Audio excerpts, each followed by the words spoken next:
ঈদ আমেজের মধ্যেও মানুষের ভেতর আতঙ্ক ছড়াচ্ছে রাসেলস ভাইপার সাপ। এটি দেখতে অনেকটাই বিষহীন অজগরের মতো। বিশ্বের অন্যতম বিষধর সাপ এই রাসেলস ভাইপার। এই সাপ বাংলাদেশে চন্দ্রবোড়া ও উলোবোড়া নামে পরিচিত। বিশেষজ্ঞরা বলেন, বাংলাদেশে যেসব সাপ দেখা যায় সেগুলোর মধ্যে এটি সবচেয়ে বিষাক্ত। 2020 সাল থেকে এই সাপের বিচরণ বেড়ে চলেছে।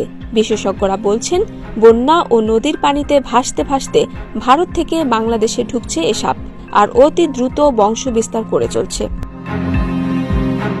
গত 4 বছরে রাসেলস ভাইপার ছড়িয়েছে দেশের বিভিন্ন জেলায়।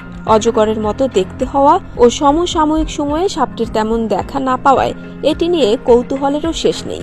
বন কর্মকর্তারা বলছেন, বিলুপ্তপ্রায় সাপটি দেখা মিলেছে দেশের 34টি জেলায়। রাসেলস ভাইপারের কামড়ে বেশি আক্রান্ত হয় কৃষকরা। এই সাপের বিষ হেমোটক্সিন হওয়াতে মাংস পচেই মারা যায় আক্রান্ত ব্যক্তি। পাশাপাশি ব্যয়বহুল চিকিৎসার বিষয়টি তো রয়েছেই। গত কয়েক মাসে এই সাপের উপদ্রব দেখা যাচ্ছে ঢাকার একেবারে কাছে মানিকগঞ্জের হরিরামপুর উপজেলার চর এলাকাগুলোতে। গেল 3 মাসে এখানে মারা গেছে 5 জন। প্রাণী গবেষকরা বলেন, পদ্মার অববাহিকা ধরেই রাসেলস ভাইপার মানিকগঞ্জের চরাঞ্চলে গেছে। সাপ গবেষকরা জানান, রাসেলস ভাইপারের বিষের প্রতিক্রিয়ায় আক্রান্তদের রক্তক্ষরণ হয়, হৃৎপিণ্ডের সমস্যা দেখা দেয়, কিডনির কার্যকারিতা বন্ধ হয়ে যায়। এতে যেসব রোগী আক্রান্ত হয়ে হাসপাতালে চিকিৎসা নিতে আসেন তাদের শতকরা প্রায় 30% মারা যান। এই সাপ একসাথে 6 থেকে 63টি পর্যন্ত বাচ্চা দেয়, অর্থাৎ দ্রুত বংশ বিস্তার করে। দ্রুত বেড়ে গেলে সমাধান তবে কি?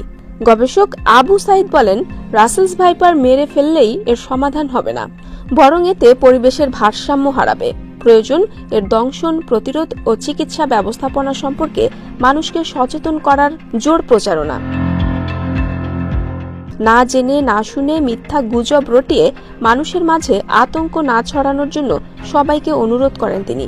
সেই সাথে সাপে কাটলে ওঝার কাছে না গিয়ে দ্রুত হাসপাতালে যাওয়ার পরামর্শ দেন। এর মধ্যেই সাপে কাটার ঘটনাকে বাংলাদেশের একটি জরুরি অবহেলিত স্বাস্থ্য সমস্যা ঘোষণা করেছে বিশ্ব স্বাস্থ্য সংস্থা। ডেস্ক রিপোর্ট, প্রতিদিনের বাংলাদেশ।